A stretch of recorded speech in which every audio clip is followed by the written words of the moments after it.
Hey Scrappers, Moose here. So this video is going to be about how to help you guys survive in these really crappy scrap price times. Prices are horrible. The lowest they've been in a long time. But there's still ways to not lose so much money, but it can take a little bit more time. That's the problem. So while steel prices may be down, other prices are still doable. So now it's more important than ever to, one, not turn anything down, two, be very courteous to your customers so that they'll call you back whenever they have something else, and three, separate. I can't say that enough. You want to make sure that you have a bucket for everything so that you will get paid the most for what you have. So instead of throwing all your transformers, your electric motors, and all that stuff into one bucket, if your scrapyard will pay you different prices for each one separately, separate them, right? Even if you only have 5 pounds of one and 3 pounds of the other, it's still going to be better than 8 pounds of a lower priced item, right? Small thing, take a little bit more time. Now, also, there's a lot of things that people don't bother to take apart. Clipping wires. I mean, you get a microwave, a VCR, toaster, whatever. Clip that wire off. Clip the plug off. Pull the brass out. You know, it's not much, but it adds up, especially if you have a lot of volume.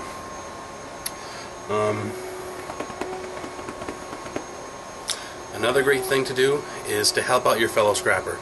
You know, we're all in this together, so go to iScrap app and post a price where you're selling your scrap. All right.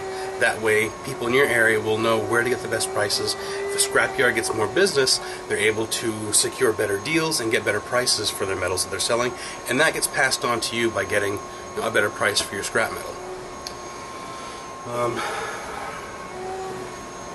Take advantage of free advertisements. Places like Craigslist. Around here we have something called Uncle Henry's Magazine.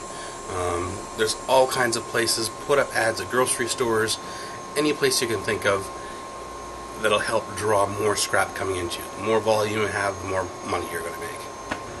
If you want to help yourself make some more money during this time, try to focus less on gold recovery and stuff, because really that stuff, it just requires so much volume. You're going to make more money for your time selling things as is, or instead of stripping the circuit boards down, just selling the circuit boards as a whole. Unless you're somewhat eBay savvy and you can pull that stuff off and sell it on eBay, you tend to make more money that way, but that's an extra step.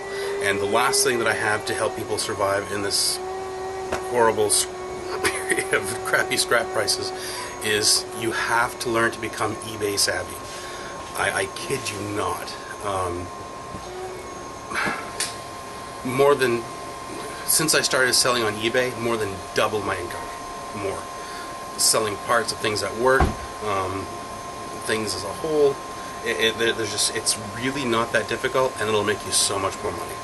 So make sure you check out my DIY Daddy channel, where I'm going to post a 3-video series on how to sell stuff on eBay there. So thanks for watching. Make sure you check out the iScrap app, folks. Post a price, help out your fellow scrapper, and check out my 25,000 subscriber giveaway. I'm giving away almost $1,000 in tools.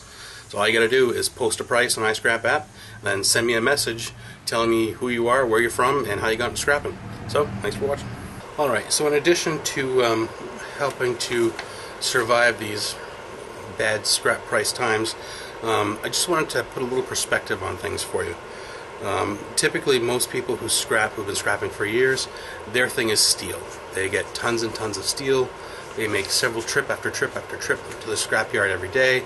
They don't really bother to take much apart, and they end up making a few $100s in a day, which is great. I mean, it's great.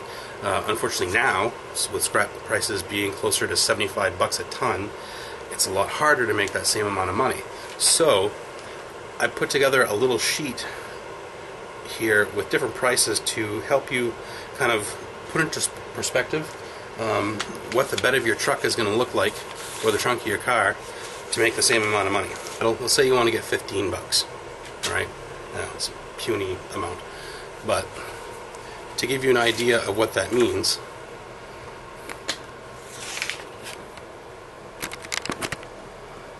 there's my truck. It's a standard full-size Chevy truck. All right. If you fill the bed of that up with 500 pounds of steel, you'll make 15 bucks, roughly. Or I could fill up 3 totes with 187 pounds of low-grade boards at 8 cents a pound. That would be $15. Or I could take 75 pounds of transformers, which would be roughly 2 to 3 5-gallon buckets of transformers, and make $15. Alright? I could also take aluminum, get 37.5 pounds of aluminum at 40 cents a pound, and make $15. So you see where I'm going with this. It's making more sense to really focus on those higher value metals. Wire, 22 pounds of power cords, and at 68 cents a pound, that would be $15 as well. Or you could have, I had a coffee can, one of those big coffee cans. I had 7.5 pounds of copper in it, and got $15 for that. So this much metal for 15 bucks versus the bed of my truck full of metal for 15 bucks. You know, it makes it a little bit more clear why people like me will take electronics and take a couple moments to rip them apart, and pull out the transformers, pull out the low-grade boards, pull out all the wire. And you know, I have a desk job at work, which requires that I'm on the phone often. So while I'm on the phone, I'll have some little copper-bearing motors that I can rip apart while I'm on hold. You know, something like that to keep me busy. Or if you're watching Game of Thrones reruns, or if The Walking Dead's on, start ripping that stuff apart, put it in buckets. You're gonna make more money. You're not really losing any time. So that's that tip.